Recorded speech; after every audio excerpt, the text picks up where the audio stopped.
1 Maccabees chapter 15. Antiochus, son of King Demetrius, sent a letter from the islands of the sea to Simon, the priest and ethnarch of the Jews, and to all the nation. Its contents were as follows. King Antiochus to Simon, the high priest and ethnarch, and to the nation of the Jews, greetings.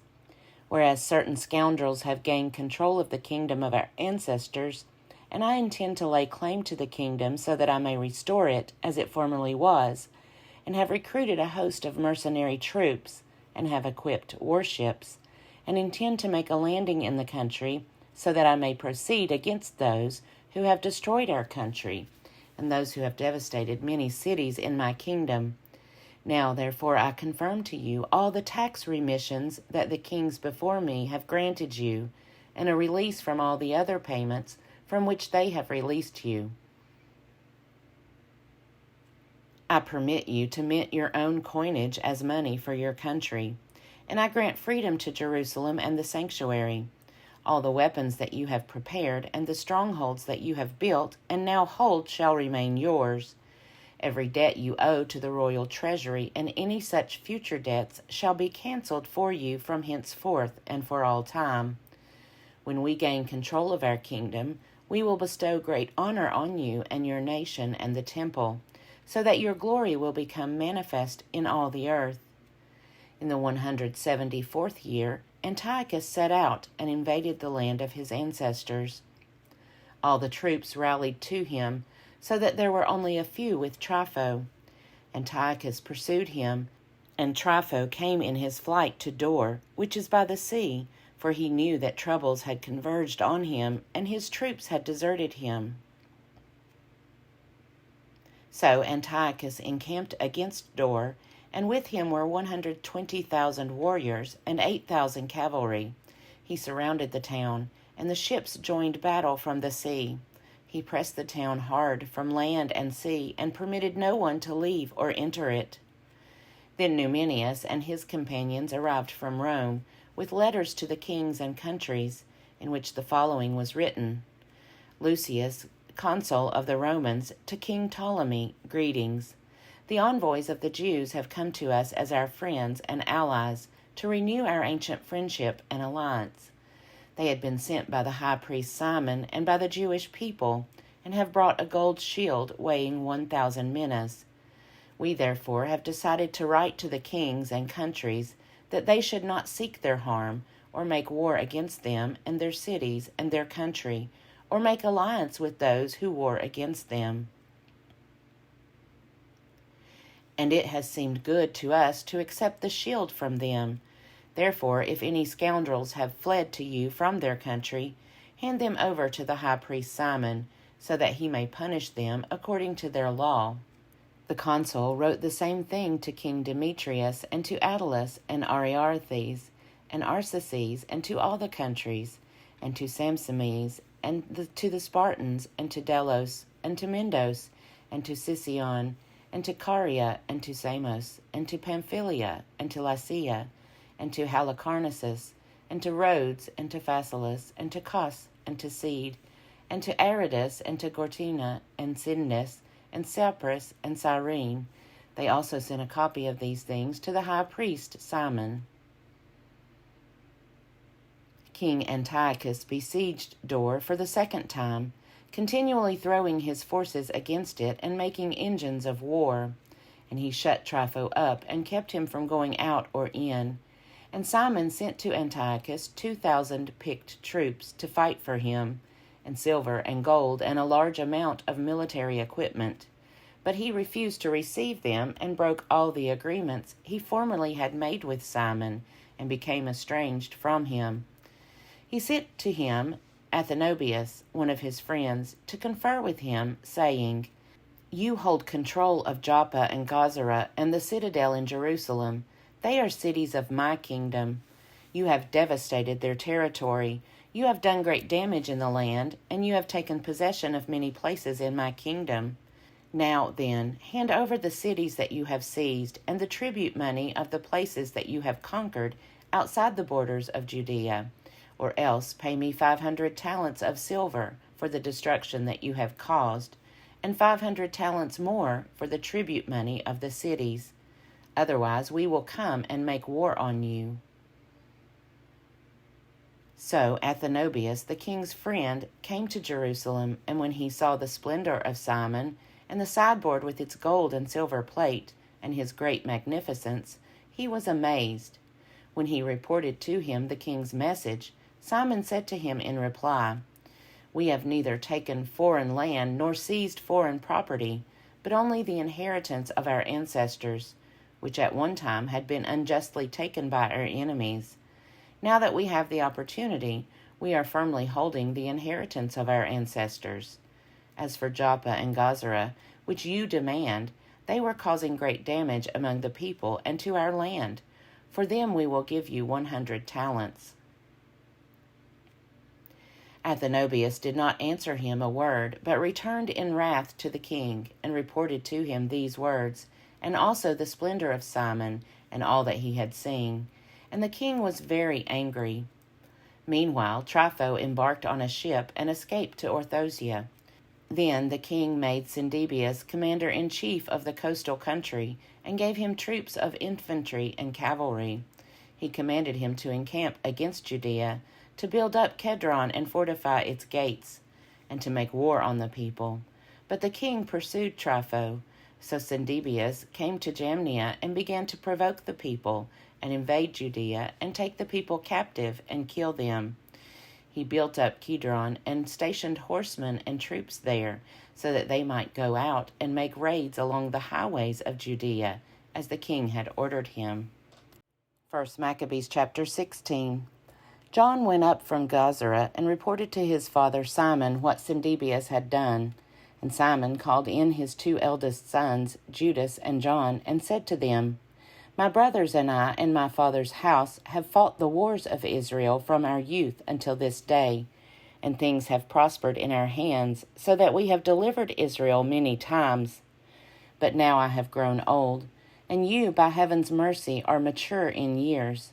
Take my place and my brothers, and go out and fight for our nation, and may the help that comes from heaven be with you." So John chose out of the country 20,000 warriors and a cavalry, and they marched against Cendebeus, and camped for the night in Modin. Early in the morning they started out, and marched into the plain, where a large force of infantry and cavalry was coming to meet them, and a wadi lay between them. Then he and his army lined up against them. He saw that the soldiers were afraid to cross the wadi, so he crossed over first. And when his troops saw him, they crossed over after him. Then he divided the army, and placed the cavalry in the center of the infantry, for the cavalry of the enemy were very numerous. They sounded the trumpets, and Cendebeus and his army were put to flight. Many of them fell wounded, and the rest fled into the stronghold. At that time Judas, the brother of John, was wounded, but John pursued them until Cendebeus reached Kedron, which he had built. They also fled into the towers that were in the fields of Azotus, and John burned it with fire, and about 2,000 of them fell. He then returned to Judea safely. Now Ptolemy, son of Adubas, had been appointed governor over the plain of Jericho. He had a large store of silver and gold, for he was son-in-law of the high priest. His heart was lifted up. He determined to get control of the country, and made treacherous plans against Simon and his sons, to do away with them. Now Simon was visiting the towns of the country and attending to their needs, and he went down to Jericho with his sons Mattathias and Judas, in the 177th year, in the 11th month, which is the month of Shabbat. The son of Abubas received them treacherously in the little stronghold called Doc, which he had built. He gave them a great banquet, and hid men there. When Simon and his sons were drunk, Ptolemy and his men rose up, took their weapons, rushed in against Simon in the banquet hall, and killed him and his 2 sons, as well as some of his servants. So he committed an act of great treachery, and returned evil for good. Then Ptolemy wrote a report about these things, and sent it to the king, asking him to send troops to aid him and to turn over to him the towns and the country. He sent other troops to Gazara to do away with John. He sent letters to the captains asking them to come to him so that he might give them silver and gold and gifts. And he sent other troops to take possession of Jerusalem and the Temple Hill. But someone ran ahead and reported to John at Gazara that his father and brothers had perished, and that he has sent men to kill you also. When he heard this, he was greatly shocked. He seized the men who came to destroy him and killed them, for he had found out that they were seeking to destroy him. The rest of the acts of John and his wars and the brave deeds that he did and the building of the walls that he completed and his achievements are written in the annals of his high priesthood, from the time that he became high priest after his father. 2 Maccabees chapter 1. The Jews in Jerusalem and those in the land of Judea, to their Jewish kindred in Egypt, greetings and true peace. May God do good to you, and may he remember his covenant with Abraham and Isaac and Jacob, his faithful servants. May he give you all a heart to worship him and to do his will with a strong heart and a willing spirit. May he open your heart to his law and his commandments, and may he bring peace. May he hear your prayers and be reconciled to you, and may he not forsake you in time of evil. We are now praying for you here. In the reign of Demetrius, in the 169th year, we Jews wrote to you, in the critical distress that came upon us in those years, after Jason and his company revolted from the Holy Land and the kingdom and burned the gate and shed innocent blood. We prayed to the Lord and were heard, and we offered sacrifice and grain offering, and we lit the lamps and set out the loaves. And now see that you keep the festival of booths in the month of Chislev, in the 188th year. The people of Jerusalem and of Judea and the council and Judas, to Aristobulus, who is of the family of the anointed priests, teacher of King Ptolemy, and to the Jews in Egypt, greetings and good health. Having been saved by God out of grave dangers, we thank him greatly for taking our side against the king, for he drove out those who fought against the holy city.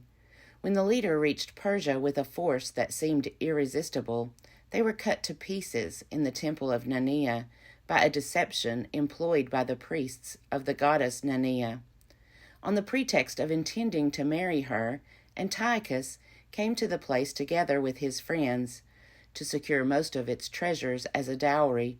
When the priests of the temple of Nanea had set out the treasures, and Antiochus had come with a few men inside the wall of the sacred precinct, they closed the temple as soon as he entered it.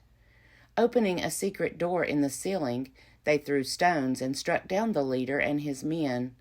They dismembered them and cut off their heads and threw them to the people outside. Blessed in every way be our God, who has delivered up those who have behaved impiously.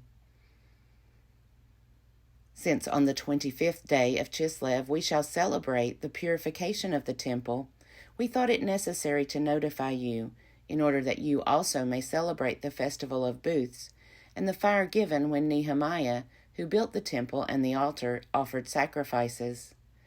For when our ancestors were being led captive to Persia, the pious priests of that time took some of the fire of the altar and secretly hid it in the hollow of a dry cistern, where they took such precautions that the place was unknown to anyone.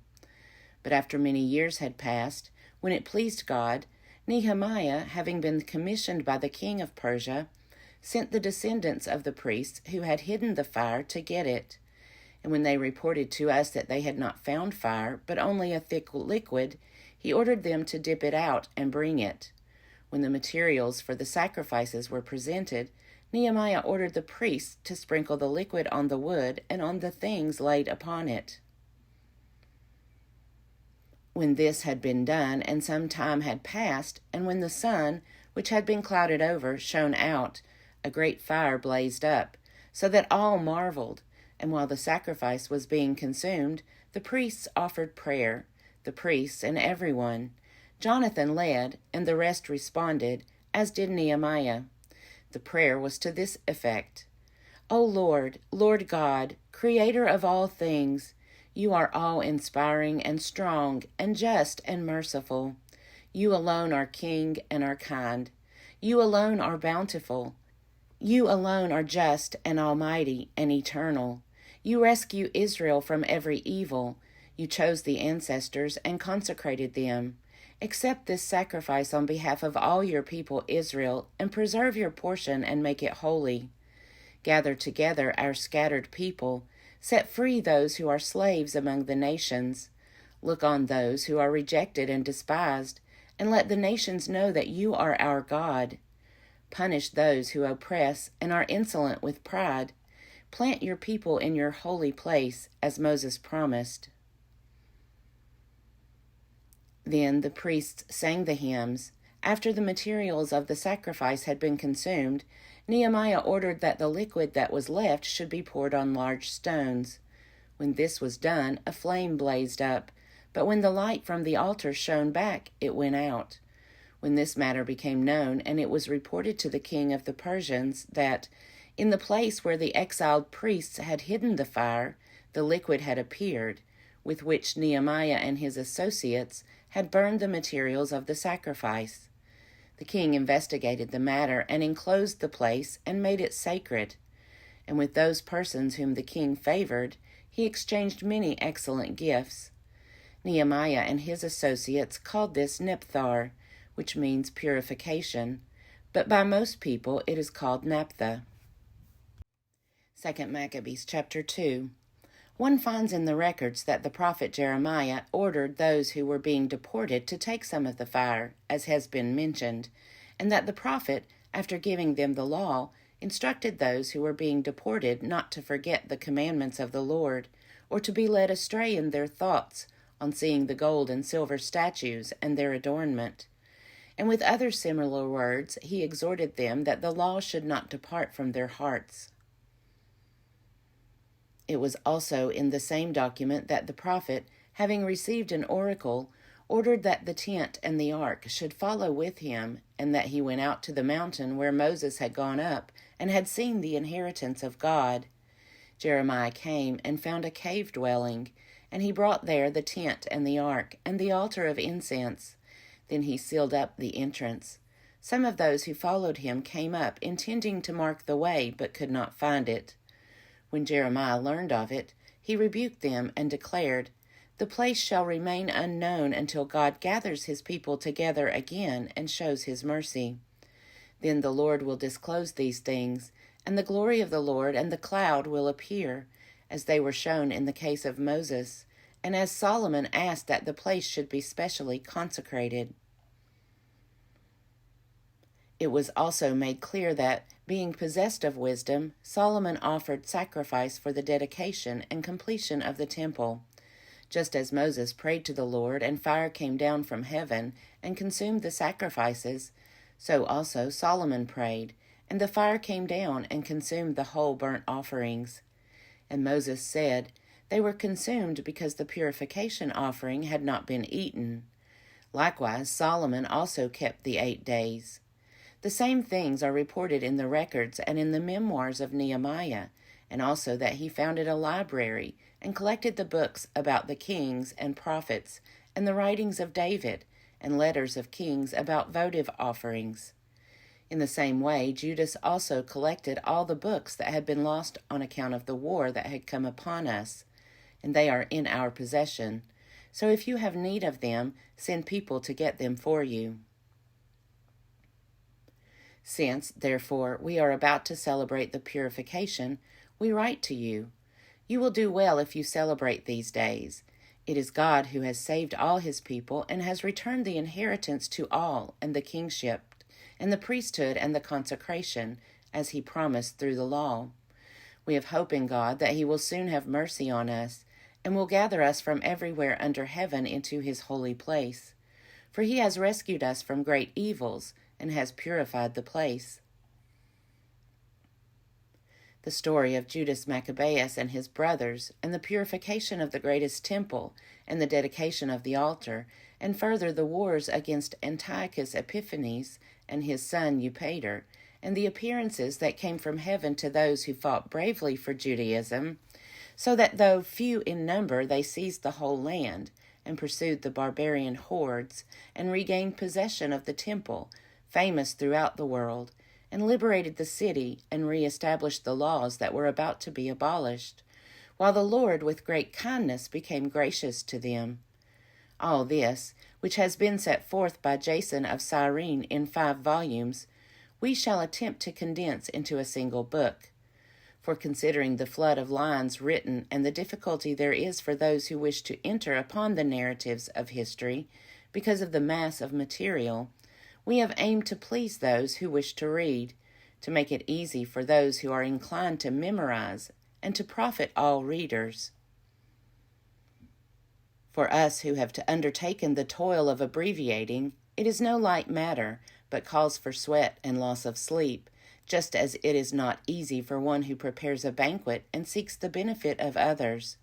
Nevertheless, to secure the gratitude of many, we will gladly endure the uncomfortable toil, leaving the responsibility for exact details to the compiler, while devoting our effort to arriving at the outlines of the condensation.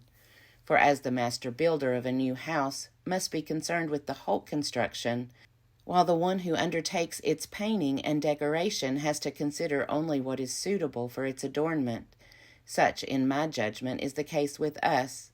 It is the duty of the original historian to occupy the ground, to discuss matters from every side, and to take trouble with details. But the one who recasts the narrative should be allowed to strive for brevity of expression and to forego exhaustive treatment. At this point, therefore, let us begin our narrative, without adding any more to what has already been said, for it would be foolish to lengthen the preface while cutting short the history itself. 2 Maccabees chapter 3. While the holy city was inhabited in unbroken peace, and the laws were strictly observed because of the piety of the high priest Onias and his hatred of wickedness, it came about that the kings themselves honored the place and glorified the temple with the finest presents, even to the extent that King Seleucus of Asia defrayed from his own revenues all the expenses connected with the service of the sacrifices. But a man named Simon of the tribe of Balgia, who had been made captain of the temple, had a disagreement with the high priest about the administration of the city market. Since he could not prevail over Onias, he went to Apollonius of Tarsus, who at that time was governor of Coele and Phoenicia, and reported to him that the treasury in Jerusalem was full of untold sums of money, so that the amount of the funds could not be reckoned, and that they did not belong to the account of the sacrifices, but that it was possible for them to fall under the control of the king. When Apollonius met the king, he told him of the money about which he had been informed. The king chose Heliodorus, who was in charge of his affairs, and sent him with commands to effect the removal of the reported wealth. Heliodorus at once set out on his journey, ostensibly to make a tour of inspection of the cities of Coele and Phoenicia, but in fact to carry out the king's purpose. When he had arrived at Jerusalem and had been kindly welcomed by the high priest of the city, he told about the disclosure that had been made and stated why he had come, and he inquired whether this really was the situation. The high priest explained that there were some deposits belonging to widows and orphans, and also some money of Hyrcanus, son of Tobias, a man of very prominent position, and that it totaled in all 400 talents of silver and 200 of gold, to such an extent that the impious Simon had misrepresented the facts. And he said that it was utterly impossible that wrong should be done to those people who had trusted in the holiness of the place, and in the sanctity and inviolability of the temple that is honored throughout the whole world. But Heliodorus, because of the orders he had from the king, said that this money must in any case be confiscated for the king's treasury. So he set a day and went in to direct the inspection of these funds. There was no little distress throughout the whole city. The priests prostrated themselves before the altar in their priestly vestments and called toward heaven upon him who had given the law about deposits, that he should keep them safe for those who had deposited them.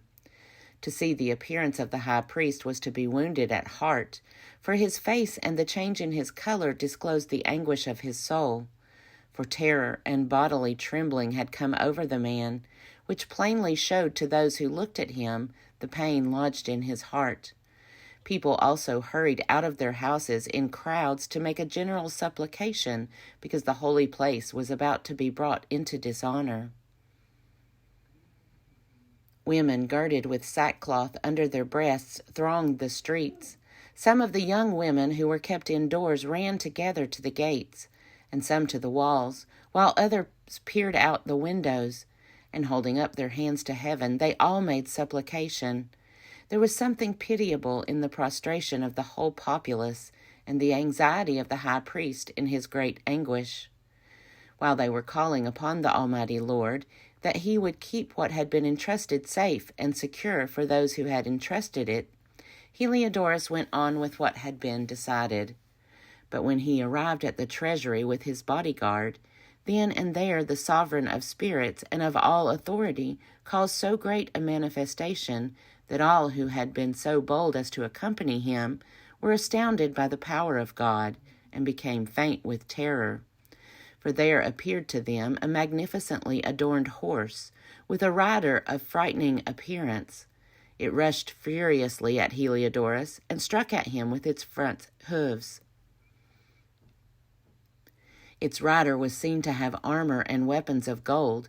2 young men also appeared to him, remarkably strong, gloriously beautiful, and splendidly dressed, who stood on either side of him and flogged him continuously, inflicting many blows on him. When he suddenly fell to the ground and deep darkness came over him, his men took him up, put him on a stretcher, and carried him away.